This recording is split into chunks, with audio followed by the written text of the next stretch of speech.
Hello বন্ধুরা, চলে এসেছি নতুন একটা রেসিপি নিয়ে। নিয়ে নিয়েছি পটল, এগুলো আমি ভালো করে পরিষ্কার করে নেব।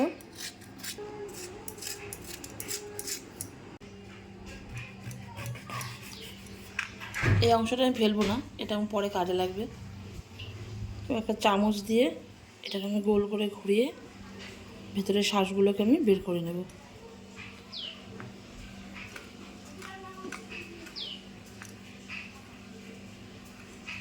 দেখো, এভাবে আমি বের করে নেব।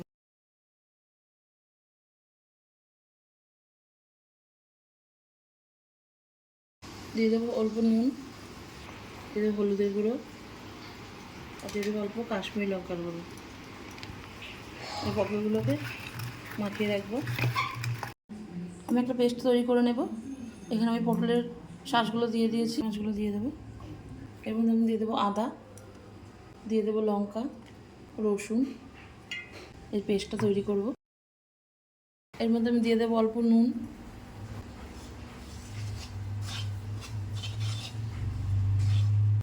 সামান্য একটু চিনি,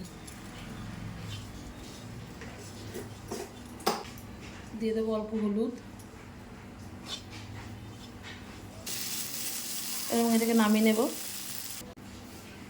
এবার পটলগুলোকে ভেজে নেব।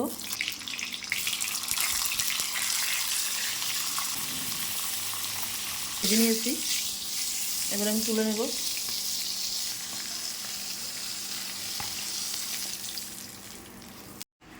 দেখো, পুরটা আমার ঠান্ডা হয়ে গেছে। এখন আমি একটা একটা করে ভেতরে আমি ভরে দেবো।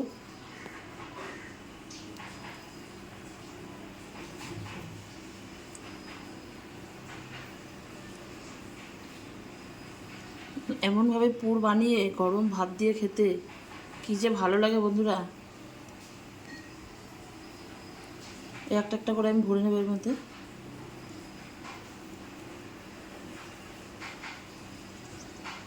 আমি এরকমভাবে পুরগুলো ভরে নেব। তারপর আমি যে পটলটা কেটে রেখেছিলাম তার পেছনটা আমি এইভাবে চাপ দিয়ে দিয়ে দেবো। পুরো এরকমভাবে দিয়ে দেবো। তেলে আমি দিয়ে দেবো পেঁয়াজ বাটা।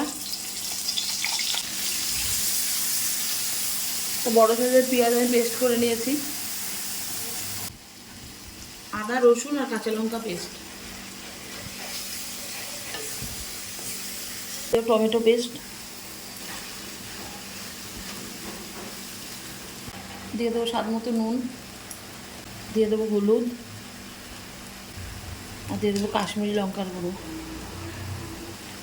ভালো করে মশলাটা কষিয়ে নেব।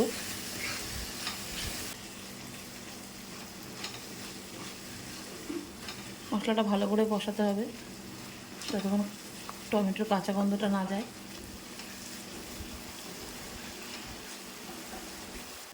দিয়ে দেবো জিরের গুঁড়ো,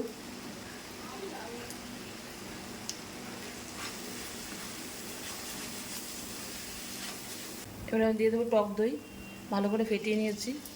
আর এই সময় গ্যাসের আঁচটা একদম কম রাখতে হবে, তাহলে দইটা কেটে যেতে পারে।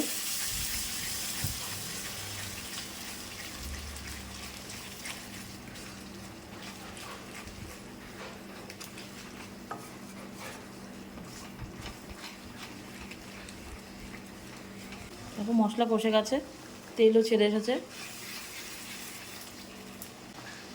এবার আমি পটলগুলো দিয়ে দেবো।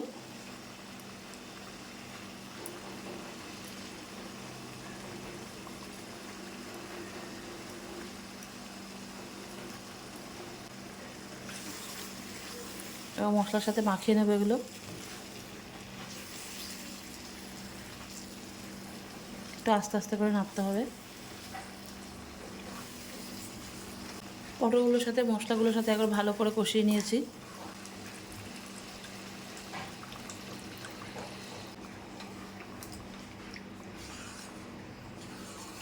আমি একটু ঢাকা দিয়ে দেবো।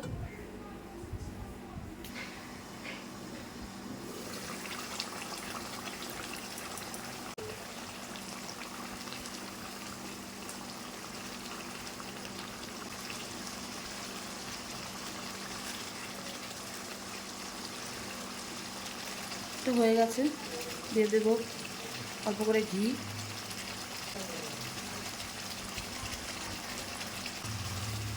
এটা হয়ে গেছে, এবার আমি নামিয়ে নেব। রেডি হয়ে গেছে আমার চিংড়ির পুর ভরা পটলের দোরমা।